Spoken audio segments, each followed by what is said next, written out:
Tonight, rollover. A driver is taken to hospital after an early morning accident. Lawsuit. The Blueberry River First Nation Council taken to court. And call for change. A Vancouver Island boy dies waiting to see a doctor.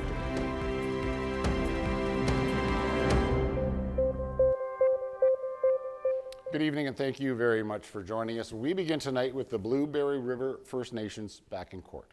The suit against the band canceled starting today in federal court in Vancouver. The Absassin family and elders group initiated the suit concerning the governance of the First Nation and what they say is a lack of transparency. The suit also involves the claim of a faulty investigation against Judy Desjardins and her removal as chief. Today, the court heard Councillor Shelley Gauthier admit in cross-examination that she did not inform the Absassin family that she represents about the investigation into the chief. She's also being accused of not following proper bylaws. The Absassin family would like to see Gauthier held accountable for her actions, but they didn't say what that looks like.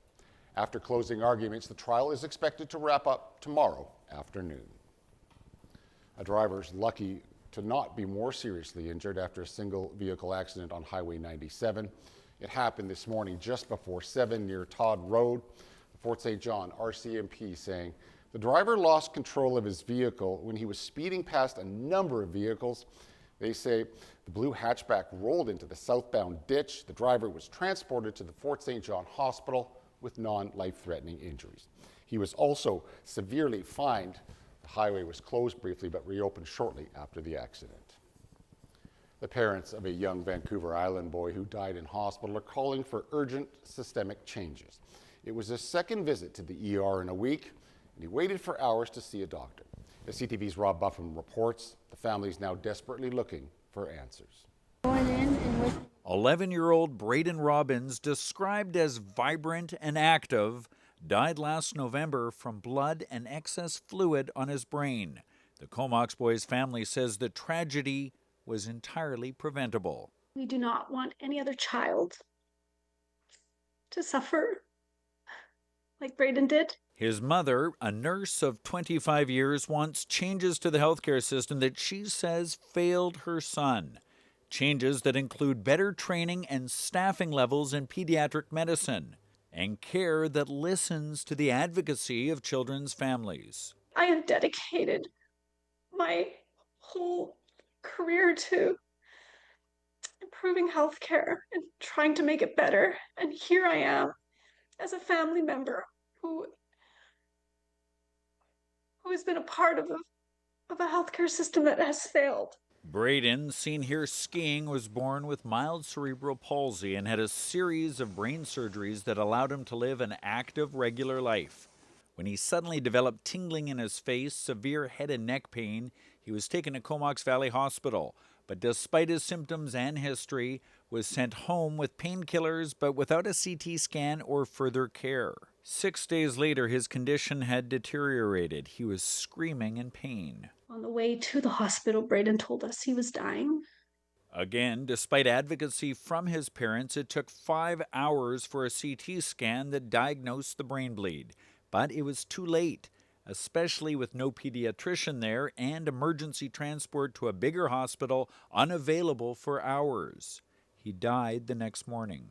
Things that were not in place that should have been in place that would have given Braden a better chance of survival. The family wrote to the health minister last month seeking a meeting. We know that the system is fraying around the edges, and we're feeling it most acutely, clearly, based on the reporting from across the province now in pediatrics and ERs. The health minister tells CTV a multi-agency review of the case is underway, and a new night shift for paramedics has been added to the region this month. Our lives will never be the same without our son. He was everything to us, right? A heart-wrenching loss. A grieving family does not want to be in vain. Robert Buffum, CTV News. Well, now to new developments in that explosion outside the office of a BC cabinet minister in North Vancouver. Police are releasing photos of 2 suspects in the case. CTV's Martin McMahon has more on that and what police are saying about the explosives used. Two men believed to be responsible for setting a small explosive device late last month at Cabinet Minister Bowen Ma's constituency office were captured on camera in an underground parking lot, with police revealing they suspect the explosive used was an unsophisticated homemade device. It could potentially be multiple bear bangers or commercially available fireworks taped together to increase the explosive potential of the item. One of the men is described as white, slim, and was wearing a long blonde wig. The other suspect, also white, with balding hair and a short, stocky build. So at this point, we don't have any information that this was a politically motivated incident. There's just not information to point to that direction. And again, at any point, it could change as the investigation unfolds. We're appealing to the public again now with these new images. The blast went off just after 4 a.m. on June 27th, damaging the front door of Ma's office on West Esplanade near Lonsdale. In the days since and the hours since, I think I've done a lot of reflecting on how frightening a situation like this can be for a community. And I want the community to know that my office continues to be there to support them and that I have full confidence in the RCMP as they conduct their investigation. Police believe the two men were involved in a separate earlier explosion which damaged a street sign in the 100 block of West 1st. Police now say the two incidents are connected. So what I could tell you about the first explosion is that they are linked. We do have information that a street sign was targeted in that earlier explosion at 2:45. Ma's office has been closed to the public since the explosion, and while her staff are working virtually, visits are by appointment only with no timeline for a full reopening. Martin McMahon, CTV News, North Vancouver. Police are searching for suspects after a stabbing at the Calgary Stampede that sent 3 teenagers to hospital. Police say they don't know what started the fight, but they do think it was targeted. CTV's Alicia Fielberg reports. Fun continues at a Stampede attraction hours after a stabbing on the Midway sent 3 people to hospital. I'm very upset. Makes me feel sad because, this is supposed to be a safe environment where people are gonna have fun. It happened around 11 Tuesday night near the base of the Euroslide. Police found an 18-year-old man in life-threatening condition and 2 others in serious condition just outside the park.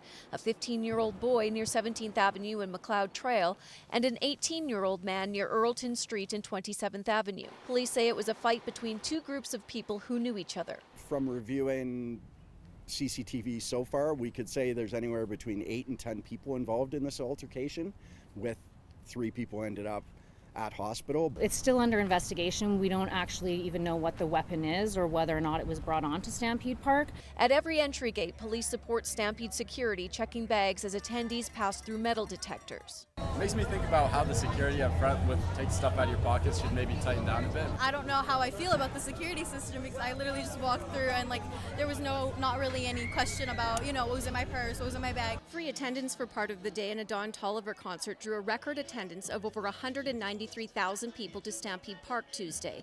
Police were aware of concerns about the big crowd ahead of the show, but said there were very few incidents. We did arrest one person that was climbing on a structure during the concert, so that's illegal activity, and he was arrested and ejected from the park. Still, some are unsettled by recent attacks. I'm sure it was targeted, I'm assuming, but still, it's scary.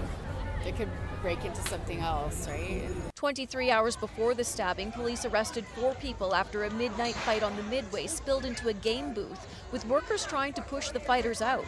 While some people think security could be tighter, they still feel safe at Stampede. I hope it was a personal matter.